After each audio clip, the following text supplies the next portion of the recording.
a bunch of lessons in there. I would go with a sense of pride, like having a sense of pride about your job. You know, no matter what it is that you do, you know, it really kind of sets the tone for everyone else that's working with you too.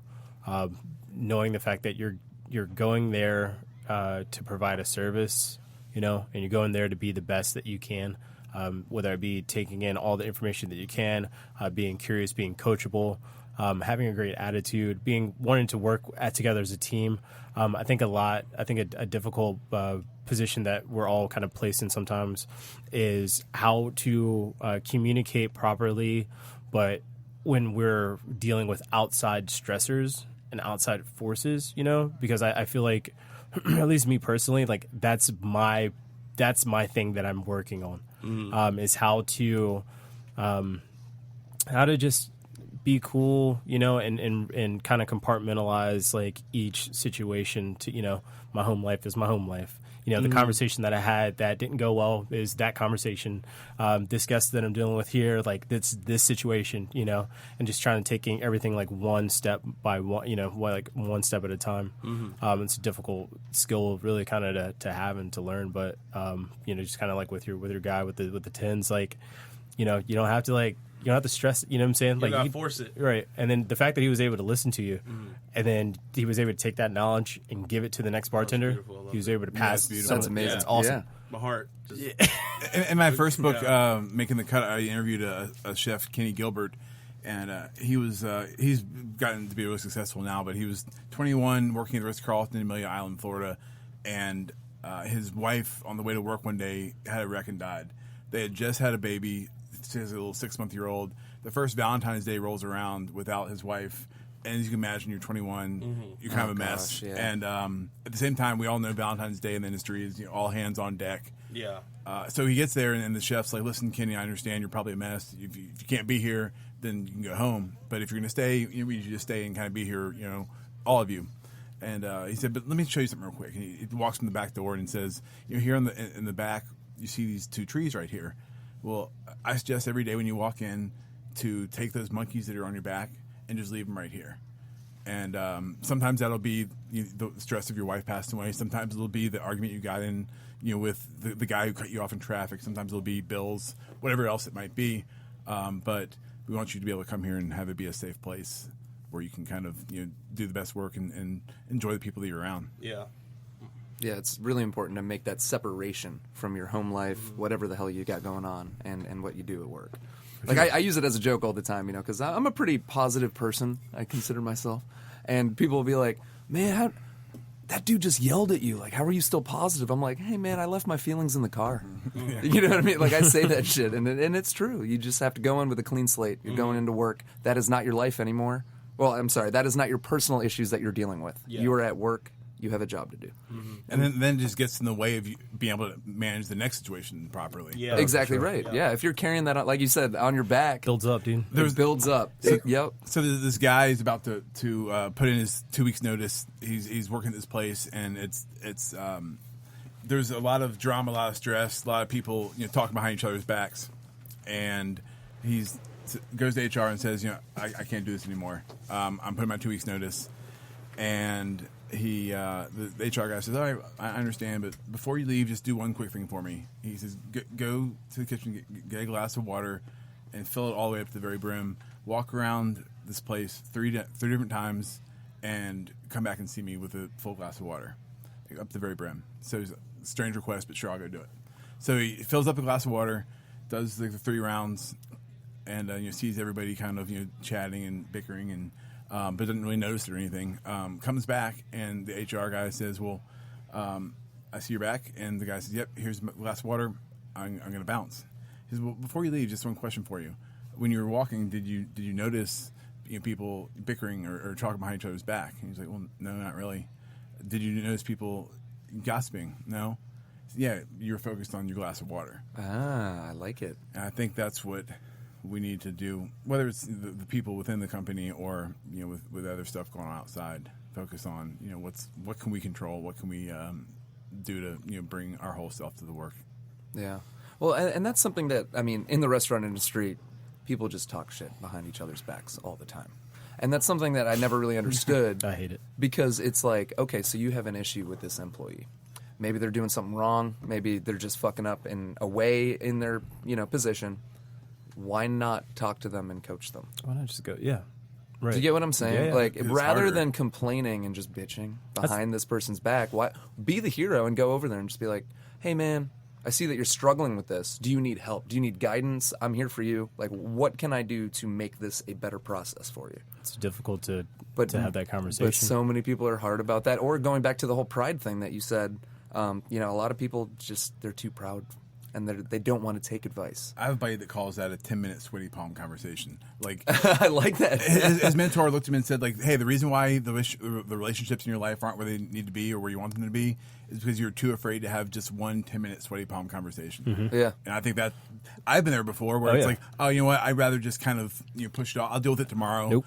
And so many people never actually deal with it, or they just kind of bundle it up, and then all of a sudden they explode because there's so much built up hostility and anger. Mm-hmm. That's one of the 10-minute sweaty palm conversation. That was one of the things that I had to learn very quickly moving into to management. And I think it's one of the things that, like, at least as a bartender, and if your next step is management, or a bartender that wants to look to open up his own place, or if you're whoever you are if you're going to be into a leadership position, there's obviously going to be some moments where you're going to have some really awkward conversations. Oh yeah, right. Yeah. And it's kind of like going back to what Dylan said, just jumping in front of it and being able to stop the buck. Yeah. Because that, like, carrying that on throughout, like, your day to day, whatever it may be, is just going to continue to, like, degrade and your relationships with the people that you're around. Nobody really wants to work with that type of person too. In most people, they wear the stress on their face, or they start reacting or acting in a different difficult way. And it's kind of like the even the conversation that me and Evan we had recently. It's okay to, like, say what's on your mind, Absolutely. as long as you come from a good place, and as long as you're very tact about it. There's no reason to be an asshole, to your fellow bartender, to your staff member, or whatever it may be. But sometimes, like, there are things that will continue to eat you the fuck up if you don't just bring them to light. The same thing is, like, how I feel about, like, scheduling can be sometimes awkward. Like, if I was to internalize and to continue to internalize how I feel about my schedule, right, and not bring it up, what's going to happen is every conversation that I have with that supervisor is going to be, like, tainted. It's going to be negative. Mm-hmm. I'm going to start nitpicking things that are, like, you're gonna find negative in everything. Yeah. So steaming up, just, right? Yeah. So that kind of awkward, like, I don't really know, kind of sweaty palm conversation, it's just it's necessary. One of my mentors, Eric Emerson, taught me a lot about just pulling the Band-Aid off. That's pretty much what he's like. What he told me one day. He was like, the stressful part about having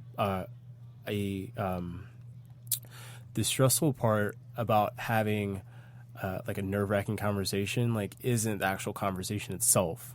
It's like the anticipation leading up to that moment. Yeah. Afterwards, you feel great. Yeah, it's kind of like before your speach. Exactly. Your nerves are exactly, yeah. But once you get rolling, you're like, okay, I'm good. Yeah. All right, thanks, projector, for not fucking working, but, but you're gonna keep going with it. Yeah. And I think for me personally, especially about to step into running a bar team again. I think I personally think that it's extremely healthy kind of thing to start with, just a really kind of open door, and try to teach your staff that every time that they bring something to the plate, it doesn't have to be, like, bitching. Right.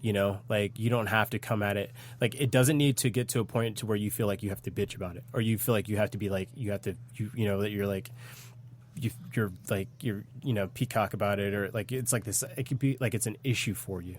It doesn't have to become an issue for you. You can talk about it when it happens, but you can do it in a very tactful way. Yeah. Well, and so Google a couple of years ago, they did a study called Project Aristotle, really fascinating. There was a great New York Times article on it, but they were trying to understand what makes a good team, and they studied 200 different teams within their organization, and they found 5 different components, and the number one thing across all of them, it wasn't having good talent, it wasn't having good similar personalities in a team. It was a feeling of psychological safety, where if I have a problem, I can bring it up to you and not have it feel like you're going to come yell at me, or if there's an issue, we can kind of talk about it in a way where, all right, like, we're okay at the end of it. Versus the teams that weren't as successful, they kept things close to the vest. They built up like the anger in the team, and so I mean, anyone out there that has a team,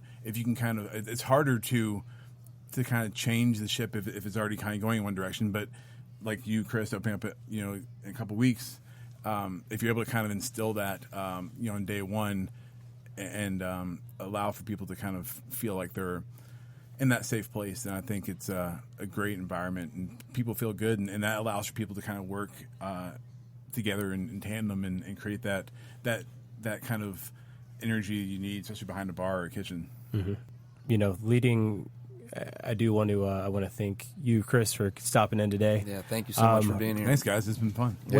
What's your book named? Lead Like a Chef. Be out July 30th, and it's I've studied a lot of hospitality companies, but also like that Project Aristotle from Google, and some other kind of psychologists that have been studying teams and kind of what makes things work. So, what platform will it be available on? It's on Amazon.com right now, and Barnes & Noble's, kind of wherever you can find a book in the modern world. Check. Awesome. Everyone remember when Amazon just sold books? Don't. We'll stop it there. I saw an article recently from Vox or something like that. It was like all the companies you didn't know that Amazon owns, and it was like 200 companies. They're taking over the world. All right, maybe they already have. Yeah. And if somebody wanted to follow you on social. Yeah, so on Facebook, I'm Chef Chris Hill. On Instagram, _Chris Hill. And I have a bunch of blog leadership type stuff on my blog, which is chrishillonline.com. So love to connect with you. That's awesome, man. Well, I appreciate you coming. Thank you, guys. Yeah, thank you again for guys. being here.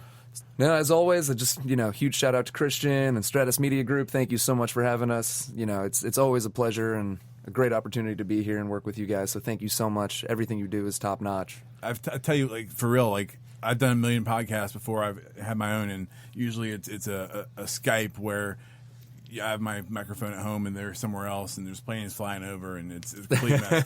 Beautiful facility here, and top notch for sure. Awesome. We hope to be having you back sometime soon. Yeah, guys. And appreciate all the support, guys. Once again, Passing the Bar podcast. We're a group of bartenders talking about the ups and the downs of the industry and all the social issues that we deal with.